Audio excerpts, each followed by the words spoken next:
ஓம் சாந்தி 21/5/2025 சாக்கார முரளி. இன்று சிவ பகவான் கூறுகிறார், இனிமையான குழந்தைகளே, ஆத்மாக்களாகிய உங்களுடைய அன்பு ஒரு தந்தையிடம் இருக்கிறது. தந்தை உங்களுக்கு ஆத்மாவிடம் அன்பு செலுத்த கற்றுக் கொடுத்திருக்கிறார், ஷரீரத்தோடு அல்ல. கேள்வி: எந்த முயற்சியில் மாயை தடை போடுகிறது? மாயாவை வென்றவர்களாக ஆகுவதற்கான யுக்தி என்ன? பதில்: நாம் தந்தையை நினைவு செய்து நம்முடைய பாவங்களை அழிக்க வேண்டும் என்று முயற்சி செய்கிறீர்கள். இந்த நினைவில்தான் மாயையின் தடை ஏற்படுகிறது. தந்தை பெரிய ஆசிரியர் உங்களுக்கு மாயையை வென்றவர்களாக ஆகுவதற்கு யுக்தி கூறுகிறார். நீங்கள் பெரிய ஆசிரியரை அறிந்து கொண்டு நினைவு செய்தீர்கள் என்றால் குஷியும் இருக்கும், முயற்சியும் செய்து கொண்டே இருப்பீர்கள், மேலும் சேவையும் நன்றாக செய்வீர்கள், மாயையை வென்றவர்களாகவும் ஆகிவிடுவீர்கள். முரளியின் பாடல்: இந்த பாவ உலகத்திலிருந்து அழைத்து செல்லுங்கள். ஓம் சாந்தி. ஆன்மீக குழந்தைகள், பாடலை கேட்டீர்கள், அர்த்தத்தை புரிந்து கொண்டீர்கள். உலகத்தில் இருப்பவர்கள் யாருமே அர்த்தத்தை புரிந்து கொள்ளவில்லை. அதாவது பக்தர்கள், இறைவா, இந்த பாவ உலகத்திலிருந்து எங்களை அழைத்து செல்லுங்கள், எங்கே சுகம் இருக்கோ நிம்மதி இருக்கோ அந்த உலகத்திற்கு அழைத்து செல்லுங்கள் அப்படின்னு கூப்பிட்டு இருக்காங்க. ஆனாலும் அதனுடைய அர்த்தத்தை யாரும் புரிஞ்சுக்கல. அந்த சுகம் சாந்தி நிறைந்த உலகத்துக்கு போகணும்னா விகாரங்களை விடணும் இல்லையா? தேக அபிமானத்தை விடணும், பாவங்களிலிருந்து விடுபடணும். அதெல்லாம் அவங்களுக்கு தெரியாது, எந்த அர்த்தத்தையும் புரிஞ்சுக்கிறது இல்லை அப்படின்றார். அதுக்கு பாபா சொல்லிட்டு இருக்கிறார், நீங்க புரிஞ்சுக்கிட்டீங்க, ஏன்னா நீங்க பாபாவை தெரிஞ்சுக்கிட்டீங்க, அவர் மீது அன்பும் இருக்கு அப்படின்னு சொல்லிட்டு இருக்கிறார். நம்முடைய ஆத்மாவின் அன்பு பரம்பிதா பரமாத்மாவோடு இருக்கிறது என்பதை குழந்தைகள் புரிந்து கொண்டிருக்கிறீர்கள். ஆத்மா தன்னுடைய தந்தை பரம்பிதா பரமாத்மாவை அழைக்கிறது. அன்பு ஆத்மாவில் இருக்கிறதா அல்லது ஷரீரத்தில் இருக்கிறதா? அன்பு ஆத்மாவின் மீது இருக்க வேண்டும் என்று பாபா கற்றுக் கொடுக்கிறார். ஷரீரம் அழிந்துவிடும், அன்பு ஆத்மாவில் இருக்கிறது. இப்போது உங்களுடைய அன்பு பரமாத்மா தந்தையோடு இருக்க வேண்டும், ஷரீரங்களோடு அல்ல என்று பாபா புரிய வைக்கிறார். ஆத்மாதான் தன்னுடைய தந்தையை புண்ணியாத்மாக்களின் உலகத்திற்கு அழைத்து செல்லுங்கள் என்று அழைக்கிறது. நாம் பாவாத்மாக்களாக இருந்தோம், இப்போது மீண்டும் புண்ணிய ஆத்மாக்களாக ஆகிக் கொண்டிருக்கிறோம் என்பதை நீங்கள் அறிவீர்கள். பாபா உங்களை யுக்தியோடு புண்ணியாத்மாக்களாக மாற்றிக்கொண்டிருக்கிறார். யோக பலத்தின் மூலம் உங்களுடைய பாவங்கள் அழிந்து கொண்டிருக்கிறது. மாயா ஜீத் ஜெகஜீத், அதாவது மாயையை வென்றவர்கள், உலகத்தை வென்றவர்கள் என்பதின் அர்த்தத்தையும் கூட யாரும் புரிந்து கொள்வதில்லை. இப்போது எப்படி மாயையின் மீது வெற்றி அடைய முடியும் என்பது குழந்தைகளாகிய உங்களுக்கு புரிய வைக்கப்படுகிறது. மாயையும் சக்தி வாய்ந்ததல்லவா? குழந்தைகளாகிய உங்களுக்கு பெரிய ஆசிரியர் கிடைத்திருக்கிறார். இந்த பெரிய ஆசிரியரையும் ஒரு சிலர்தான் வரிசை கிரமமாக தெரிந்திருக்கிறீர்கள். யார் தெரிந்திருக்கிறார்களோ அவர்களுக்கு குஷியும் இருக்கிறது, முயற்சியும் அவர்களாகவே செய்கிறார்கள், சேவையும் நன்றாக செய்கிறார்கள். எப்படி புரிய வச்சிட்டு இருக்கிறார் பாபா பாருங்க. மாயா சக்தி வாய்ந்ததுதான், ஆமா, இல்லைன்னு சொல்லல. ஆனா உங்களுக்கு யார் கிடைச்சிருக்கிறார்? பெரிய ஆசிரியர், எக்ஸ்பர்ட் கிடைச்சிருக்கிறார். அப்படி இருக்கும் போது ஏன் கவலைப்படணும்? உங்களுக்கு தெரியும் தானே, பாபா சாதாரண ஆசிரியர் இல்லை, பரம ஆசிரியர், பெரிய ஆசிரியர், கை தேர்ந்தவர். ஆகையால் அவரை நல்லா புரிஞ்சுக்கிட்டீங்கன்னா நீங்க குஷியாகவும் இருப்பீங்க, முயற்சியும் செய்துட்டு இருப்பீங்க, நல்ல சேவையும் செய்வீங்க அப்படின்றார். உலகத்தில் அமைதியை எப்படி கொண்டு வருவது என்று அனைவரும் கேட்கிறார்கள். அவர்களுக்கு தந்தைதான் உலகத்தில் அமைதியை கொண்டு வருகிறார் என்று சொல்லுங்கள். சத்யுகத்தில் எப்படி சுகம் சாந்தி இருந்தது என்பதை இப்போது நீங்கள் நிரூபித்து சொல்கிறீர்கள். முழு உலகத்திலும் அமைதி இருந்தது. இந்த லக்ஷ்மி நாராயணருடைய ராஜ்யம் இருந்தது. வேற எந்த தர்மமும் இருக்கவில்லை. சித்திரங்களின் மூலம் நீங்கள் முற்றிலும் தெளிவாக புரிய வைக்கிறீர்கள். இல்லற விவகாரங்களில் இருந்து கொண்டே இந்த பழைய உலகத்தின் மீது இருக்கும் பற்றை நீக்கிவிடுங்கள் என்று பாபா புரிய வைக்கிறார். குழந்தைகளை பராமரியுங்கள், ஆனால் புத்தி பாபாவின் பக்கம் இருக்கட்டும். கைகளின் மூலம் காரியங்கள் செய்து கொண்டே புத்தி பாபாவின் பக்கம் இருக்கட்டும். குழந்தைகளுக்கு ஊட்டுங்கள், அருந்து வையுங்கள், குளிக்க வையுங்கள், ஆனால் புத்தியில் பாபாவின் நினைவு இருக்கட்டும். ஏனென்றால் ஆத்மாவின் மீது பாவங்களின் சுமை அதிகமாக இருக்கிறது. எனவே புத்தி பாபாவின் பக்கம் ஈடுபட்டிருக்க வேண்டும் என்பதை தெரிந்திருக்கிறீர்கள். அந்த மணவாளனை மிகவும் அதிகமாக நினைவு செய்ய வேண்டும். பாபா எவ்வளவு சகஜமான யுக்தியை கூறுகிறார். எந்த கஷ்டமும் இல்லை. எங்களால் இதை செய்ய முடியாது, எங்களுக்கு மிகவும் கஷ்டமாக இருக்கிறது என்று தோன்றுகிறது. நினைவு யாத்திரை மிகவும் கஷ்டமாக இருக்கிறது என்று யாராவது சொல்கிறார்கள் என்றால் அதற்கு பாபா, அட நீங்கள் தந்தையை நினைவு செய்ய முடியாதா? தந்தையை மறப்பார்களா என்ன என்று கேட்கிறார். பாபாவை மிகவும் நல்ல விதத்தில் நினைவு செய்ய வேண்டும். அப்போதுதான் விகர்மங்கள் விநாசமாகும். மேலும் நீங்கள் சதா ஆரோக்கியமானவர்களாக ஆகுவீர்கள். இல்லையென்றால் ஆக மாட்டீர்கள். சிவபாபா வந்து சிருஷ்டி சக்கரத்தின் ஞானத்தை கொடுக்கிறார்.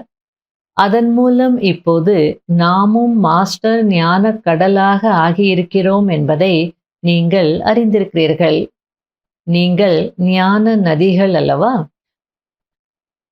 நீங்கள் என்னை நினைவு செய்யுங்கள் மற்றும் சக்கரத்தை நினைவு செய்யுங்கள் என்று பாபா கூறுகிறார்.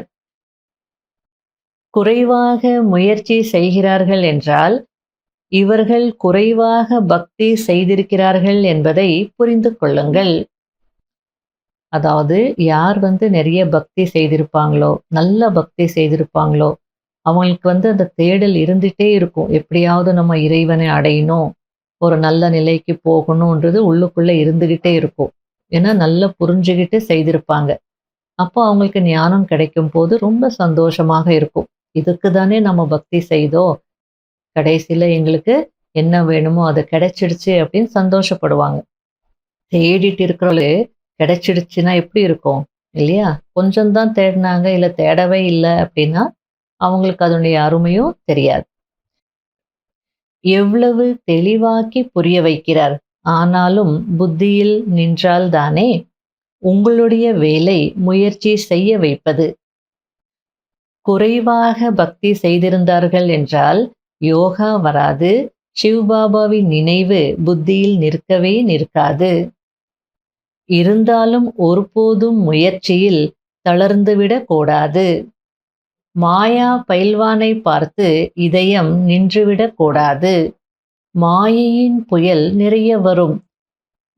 இப்போது நீங்கள் எவ்வளவு உயர்ந்த வருமானத்தை சம்பாதிக்கிறீர்கள், உங்களுடையதுதான் சேமிப்பாகிறது. மற்ற அனைவருடையதும் இல்லாமல் போய்விடும். ஆகையால மாயாவை பார்த்து ஹார்ட் ஃபெயில் ஆகாதீங்க.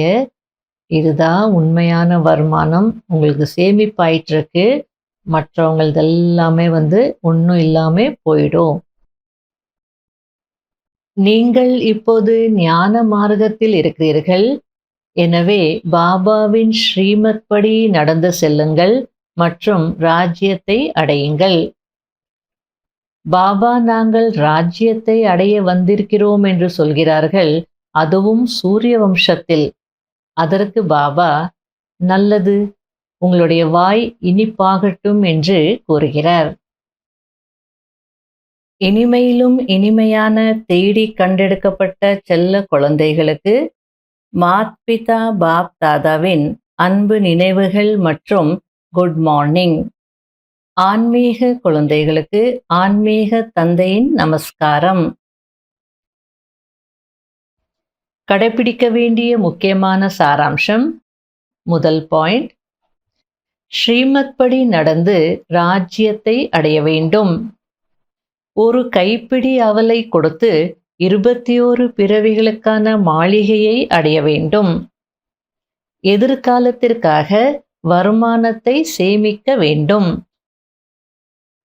இரண்டாவது பாயிண்ட், இல்லற விவகாரங்களில் இருந்து கொண்டே இந்த பழைய உலகத்திலிருந்து பற்றை நீக்கிவிட்டு முழுமையாக தூய்மையாக வேண்டும். அனைத்தையும் செய்து கொண்டே புத்தி தந்தையின் பக்கம் ஈடுபட்டிருக்க வேண்டும். வரதானம்.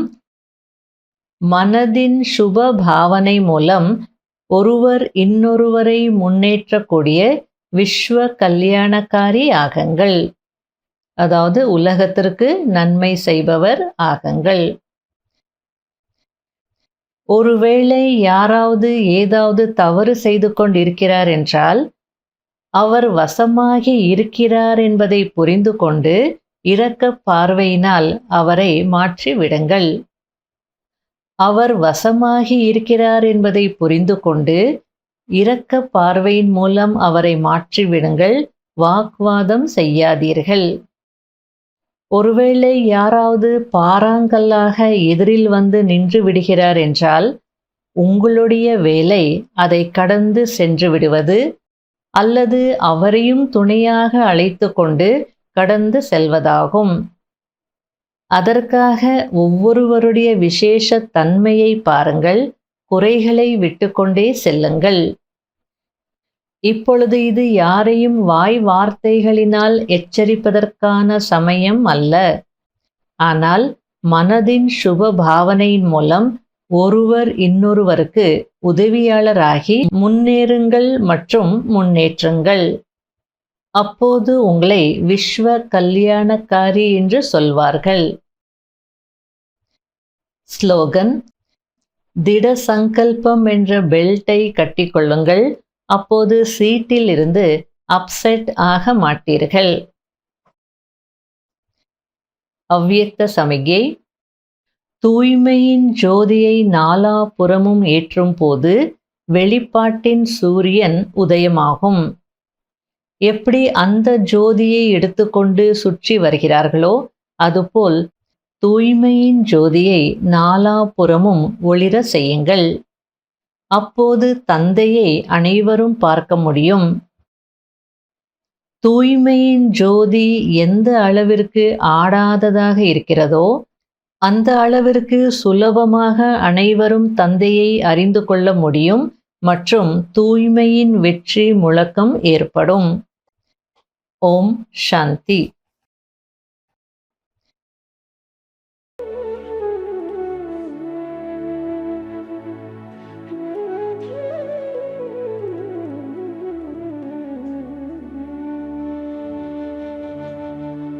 பரமாத்மாவே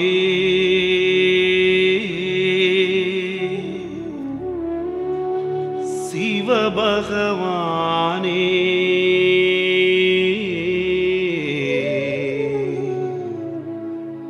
படைத்திட வந்தாயே.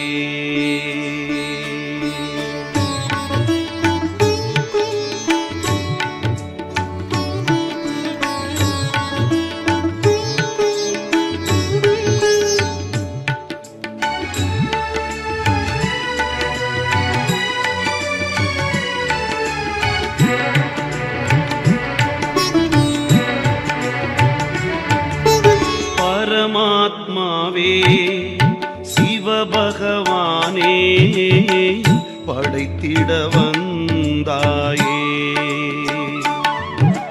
பரமாத்மாவே சிவபகவானே படைத்திட வந்தாயே. ஞானமும் யோகமும் என்னிரு கண்கள், ஞானமும் யோகமும் என்னிரு கண்கள், மறவேனே நான் உன் நாமம், மறவேனே நான் உன் நாமம். பரமாத்மாவே சிவபகவானே படைத்திட வந்தாயே.